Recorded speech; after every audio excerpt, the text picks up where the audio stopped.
आहे. आज आम्ही आलो चाळीसगाव मध्ये आणि माझ्यासोबत आहेत यंग इंजिनियर स्वप्नील राजपूतजी, जे स्वतः भडगाव इथनं आलेले आहेत. पण त्याहीपेक्षा महत्वाचं ते रेसिडेन्शियल आणि कमर्शियल अशा प्रोजेक्ट्सवर आपल्या इथे काम करतात.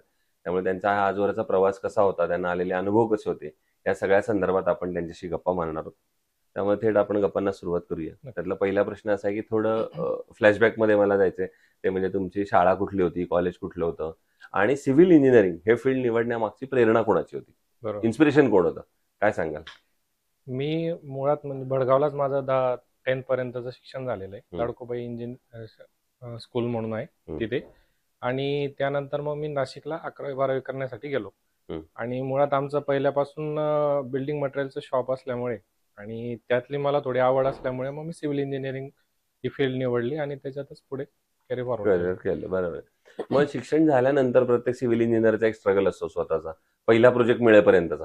तर मग पहिला प्रोजेक्ट कसा मिळाला, कुणाच्या रेफरन्सनं मिळाला, तो कसा होता सगळा अनुभव? आधीच तर आमचं म्हणजे शॉप हम्म, आणि ते असल्यामुळे आम्हाला ते रेफरन्स आधीपासून होताच. हम्म, आणि एक मी ज्यावेळेस पासआउट झालो त्यानंतर जसं आमचे रिलेटिव्ह असले किंवा मग गावातील लोक आहेत, तिथून हम्म. आपल्याला एक पहिला प्रोजेक्ट मिळाला आणि तिथून आपण सुरुवात केली. बरं. आणि त्यानंतर मग माउथ टू माउथ पब्लिसिटीवरतीच आपलं पूर्ण काम झालं. त्यानंतर ऍडव्हर्टायझिंगची काही गरज पडली नाही. क्या बात आहे. सो पहिलं तुमचं काम चांगलं झाल्यामुळे मग हा, तिथनं मग हळूहळू तेव्हा कामांना सुरुवातच मिळालं. झाली. बरोबर. मग या क्षेत्रातल्या काही प्रश्नांकडे, त्यातला हो, पहिला प्रश्न असा आहे की या क्षेत्रामध्ये तुम्ही बघितलं असेल अकुशल कामगार किंवा अप्रशिक्षित कामगारांचं प्रमाण फार मोठं आहे. बरोबर. आणि तुम्ही तर अजून जास्त ग्रामीणमध्ये काम करताय, तुम्हाला कधी जाणवलंही असेल. हम्म. तर अशा लोकांबरोबर काम करणं हे कितपत धोकादायक आहे? कारण त्यांना जर एखादी महत्वाची जबाबदारी दिली तर कधी चूक पण होऊ शकते. हो. तर तुम्ही कशी ती सगळी परिस्थिती हाताळता साईटवर? तिथे कंटिन्युअस सुपरविजन त्यांना लागतं, की कुठलाही स्किल लेबर असो अनस्किल असो त्यावर कंटिन्युअस सुपरविजन हवं. त्या हिशोबाने आम्ही त्याला मॅनेज करतो. आणि सुपरविजन असलं तर मग आपलं होणारं काम आणि त्याची क्वालिटी आपण त्याच्यावरती ते लक्ष ठेवू शकतो आणि त्या पद्धतीने आपण ते करतो. करू शकतो. दुसरं रेसिडेन्शियल मध्ये काम करताना तुम्ही एक बघितलं असेल, बऱ्याच कस्टमरचं असं म्हणणं असतं की आमचं बजेट थोडं कमी आहे, हम्म. एवढ्याच बजेटमध्ये बसून द्या, आता बरोबर. पैसे संपलेत आता वगैरे असं टाईप. तर मग तुम्ही कसं ते मॅनेज करता, क्वालिटी आणि बजेट? क्वालिटी आणि म्हणजे आपण त्यांना एक मेन म्हणजे सल्ला असा देतो की जेवढं बजेट आहे त्याप्रमाणे आधीच आपली प्रॉपर प्लॅनिंग असावी.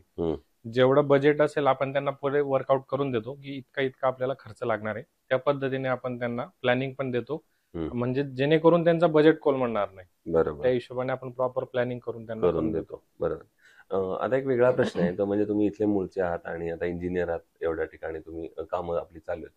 तर जळगाव जिल्ह्याच्या विकासाचं विजन एक इंजिनियर म्हणून जर तुम्हाला विचारलं तर तुमच्या डोळ्यासमोर कुठले मुद्दे येतात, ज्या मुद्द्यांवर, ज्या क्षेत्रावर आता काम करण्याची गरज आहे, तर एक जळगावचा सर्वांगीण विकास आपल्याला पुढच्या 15-20 वर्षात बघायचा असेल तर? जळगावला आपल्याला म्हणजे जेवढा स्कोप हवा आहे म्हणजे तेवढा अजून जळगावमध्ये मिळत नाही आपल्याला. म्हणजे आपल्याला इंडस्ट्रीयल क्षेत्र असो किंवा कुठलेही प्रोजेक्ट उद्योगधंदे असतील त्यांना जे आपल्याला सरकारकडून म्हणा किंवा लोकल लोकांकडून जो काही सपोर्ट लागतो तेवढा काही अजून जळगावमध्ये मिळत नाही. त्यामुळे मला तरी माझ्या मते असं वाटतं की आपण थोडंसं त्या गोष्टीमध्ये बॅकलॉगला येतो. बरोबर आहे. पण मग शासनानं काय पावलं उचलली पाहिजेत असं तुम्हाला वाटतं, जर हे सगळ्यांना अजून पुढे घेऊन जायचं असेल? जशा नवीन नवीन स्कीम आलेल्या आहेत शासनाच्या, नवीन उद्योगधंद्यांना ते आपल्याला प्रोत्साहन करतात आणि वेगवेगळ्या स्कीम थ्रू ते सबसिडी देतात, ते करतात. पण बरोबर. त्याचं नॉलेज अजूनपर्यंत बाकीच्या जेवढे काही खरे उद्योग करणार आहेत त्यांच्यापर्यंत ते पोहोचत नाही. हो. बाकी जे उद्योग म्हणून ते करतात सबसिडीचा उपभोग घेतात काही लोक, त्यात ते काम करत नाही. बरोबर. म्हणजे ज्यांना लाभ मिळतो ते काम करत नाही, जे काम करतात त्यांना कधी कधी लाभ लाभ मिळत मिळतो. नाही. हो, ते तर त्याच्यावरती होतंच. ते सुपरविजन असायला हवं त्यांचं. बरोबर. त्या हिशोबाने ते पाऊल घेणं महत्वाचं आहे. गरजेचं आहे. दुसरं, कन्स्ट्रक्शन मध्ये जेव्हा स्टील निवडायची वेळ येते तेव्हा तुम्ही काय पॅरामीटर्स बघता आणि मग स्टील निवडता?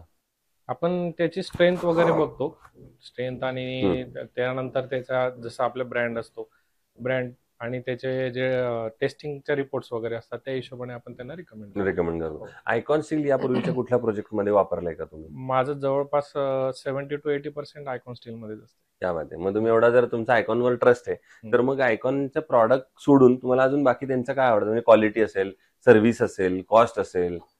त्याची कॉस्टिंग एक आहे, अवेलेबिलिटी एक आहे, आणि त्यात सपोज काही इश्यू आला तर जी आपल्याला सर्व्हिस मिळते किंवा आपण काही त्यांना टाकलं तर त्याला लगेच रिस्पॉन्स मिळतो. रिस्पॉन्स येतो, हे त्या हिशोबाने आपण त्याच्यावरती काम त्या करताय तुम्ही. गोष्टीवरती आपण त्यांना सपोर्ट करतो आणि आयकॉन स्टीलच आपण यूज करायला सांगतो. यामध्ये आणि आता अगदी शेवटचा प्रश्न ते म्हणजे तुमच्यासारखे जे आता तरुण इंजिनियर येत आहेत, पुढची थोडक्यात मित्र येत आहेत, ज्युनियर्स येत आहेत तुमचे, त्यांना तुम्ही काय सल्ला द्याल या क्षेत्रात येण्यापूर्वी? या क्षेत्रात येण्यासाठी तसं काही अवघड नाहीये हे क्षेत्र. इथे आले पण आपण तर एक जे पुस्तकी ज्ञान म्हणतो आपण आणि प्रॅक्टिकल ज्ञान जे म्हणतो ते महत्वाचं आहे. आल्यानंतर फक्त कुठल्याही गोष्टीमध्ये कॉम्प्रोमाइज न करता आपण आपल्या जेवढे